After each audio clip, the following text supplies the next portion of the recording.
Jadi parameter CHD ini harusnya ada di atas ini, atas dan di bawah, garis atas dan garis bawah ini. Oh iya, ini belum ada. Lewatan mungkin.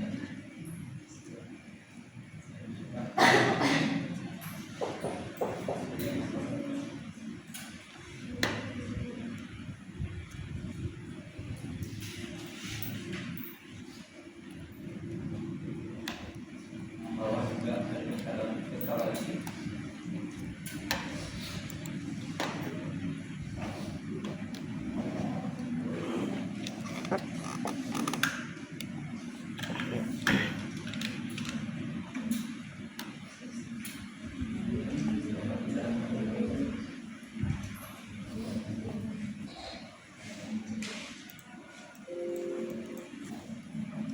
Oke, sekarang udah.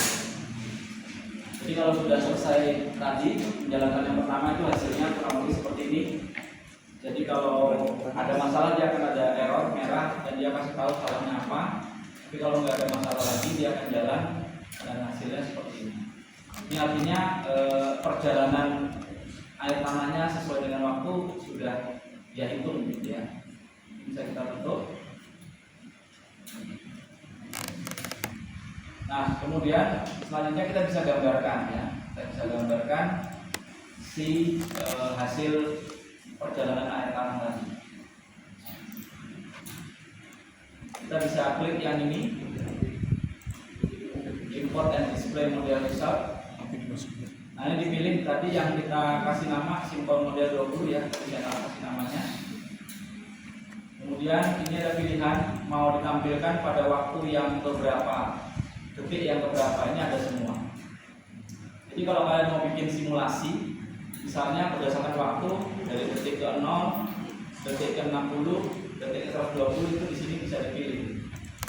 Nah, ini sementara kita tampilkan hanya yang terakhir saja, ya. Kemudian yang terakhir saja dan kita bisa langsung ngomongin saja.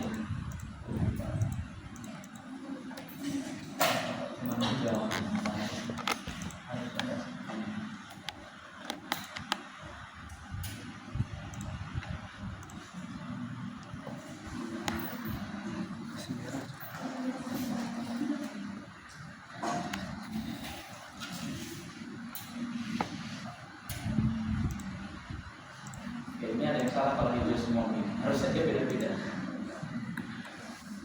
Harusnya dia seperti yang ada di contoh ini, merah atau biru.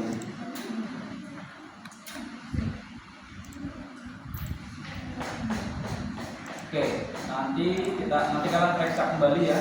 Jadi masing-masing langkahnya jangan ada yang tertinggal. Biasanya kan ada yang tertinggal, yang lupa dimasukkan.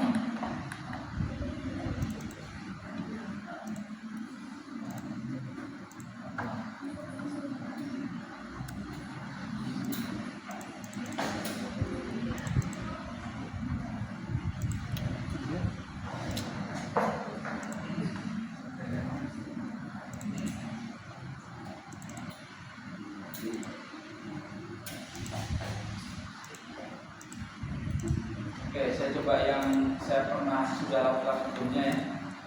Nah, ini kalau masukannya sudah sesuai semua, harusnya tampilannya seperti ini. Ya, jadi merah berarti tinggi muka air tanahnya paling rendah, ya. Kalau yang paling birunya yang paling dalam. Jadi dia menunjukkan tinggi muka air tanah. Nah, ini saya langsung tampilkan hasilnya. Jadi intinya langkah yang tadi kalau sesuai semua hasilnya seperti ini. Nah, nanti yang akan dicoba oleh kalian ada beberapa. Yang pertama adalah menambahkan sumur. Nanti akan ditambahkan sumur di tengah sini. Dan dispesifikasikan juga sumurnya itu diambilnya per berapa waktu dan berapa banyak. Nah, itu nanti hasilnya bisa kita lihat. Sudah hasilnya aja dulu.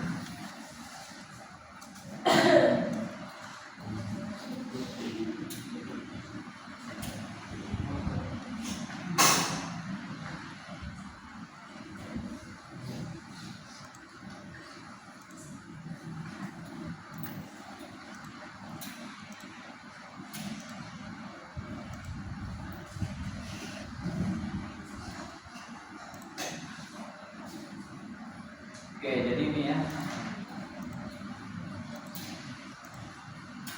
Nah, ini pada saat sudah ada sumurnya dimasukkan. Kalian bisa lihat di sini ada di tengah ini ada sumur. Nah, sumurnya ini karena sering-sering diambil, makanya muka air tanahnya jadi lebih rendah dibandingkan samping-sampingnya, gitu ya. Dan ini sudah berdasarkan waktu, gitu ya, sama waktunya kayak tadi 72.000 detik atau 20 jam. Dan kalau parameter-parameter lainnya berubah juga akan mengubah konfigurasi di muka air tanahnya. Contohnya, nah ini kalau dirubah kecepatan pompanya. Jadi kalau yang ini kecepatan pompanya hanya 0,01, parameter kecepatan pompanya hanya 0,01. Ini kalau dijadikan 0,02 hasilnya seperti ini. Jadi secara visual sangat mudah ditampilkan, gitu ya, untuk menampilkan dan menjelaskan apa yang terjadi. Nah, ini yang ketiga ini kalau konduktivitas hidroliknya dirubah, ya, nilai Kx-nya. Nanti ada di tutorial itu yang mengubah nilai Kx, dan yang terakhir adalah mengubah dari aquifer yang tertekan menjadi tidak tertekan. Nah, kalau tidak tertekan berarti kan dia masih bisa ngalir ke bawah lagi, sehingga tidak banyak perbedaan antara tinggi muka air tanah yang atas dengan yang bawah. Oke, yang hasil akhirnya nanti seperti ini. Silakan diikuti saja itu tutorialnya.